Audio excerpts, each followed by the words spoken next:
Hi to all, welcome to my view. భయ్య ప్రతిసారి చెప్పినట్టే మీకు మళ్ళీ ముందే చెప్తున్నా, ఇది రివ్యూ కాదు, ఇది మై వ్యూ, అంటే నా view of cinema. So let's go to the my view of double iSmart. Story విషయానికి వస్తే స్టోరీలో ఏం లేదు భయ్య.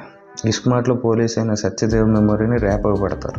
అదే డబుల్ ఇస్మార్ట్లో అయితే విలనైన సంజయ్ దత్ గారి మెమరీని ర్యాప్గా పెడతారు. That's it. స్టోరీ వైజ్ అయితే వెరీ వీక్, ఏమీ లేదు. అయితే ర్యాప్కి ఎందుకు పెట్టాల్సి వచ్చింది, ర్యాపో దానికి ఏం చేశాడు అనేది స్టోరీ. పెర్ఫార్మెన్స్ విషయానికి వస్తే ర్యాపో భయ్యా ఏం ఎనర్జీ భయ్యా. ర్యాపో ఉన్న ప్రతి మూమెంట్ విజిల్ మూమెంట్. ఇస్మార్ట్ కన్నా డబుల్ ఇస్మార్ట్ ఇంకా చాలా బాగా చేశారు. ర్యాపో తప్ప ఇంకెవ్వరు పెద్దగా ఆకట్టుకోలేదు. కావ్య తాపర్ హీరోయిన్గా, కావ్య తాపర్ గ్లామర్ షోకి మాత్రమే పెద్దగా ఏం లేదు.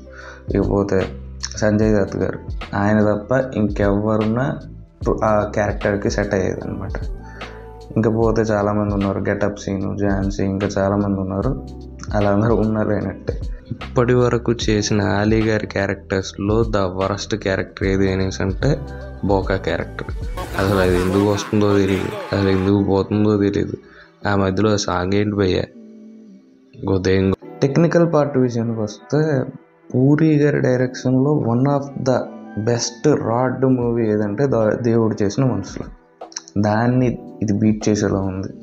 Story wise, screenplay wise, direction wise అన్నిటికంటే worst Double iSmart. And music విషయానికి వస్తే ఇస్మార్ట్ని చాలా వరకు సేవ్ చేసింది ఓన్లీ మ్యూజిక్ వైజ్ చూసుకుంటే ఇస్మార్ట్ శంకర్లో songs wise excellent songs and BGM చాలా వరకు లేపిందనమాట. చాలా సీక్వెన్స్లు చాలా వరకు హైప్స్ తీసుకొచ్చింది. అండ్ ఇస్మార్ట్ శంకర్లో క్లైమాక్స్ పార్ట్ అయితే ద బెస్ట్, అది ఒక ట్రాన్స్లోకి వెళ్ళింది భయ్య. ఇంకా పోతే ఈ డబుల్ ఇస్మార్ట్లోకి వస్తే ఒక్కటి కూడా వర్క్ అవ్వలేదు. సాంగ్స్ పెద్దగా ఏం లేదు. అండ్ ఆర్ఆర్ వైజ్ కొన్ని సీక్వెన్సులు తప్పితే చాలా వరకు మనం ఆల్రెడీ ఇస్మార్ట్ శంకర్లో విన్నది మళ్ళీ కొట్టేసినట్టు.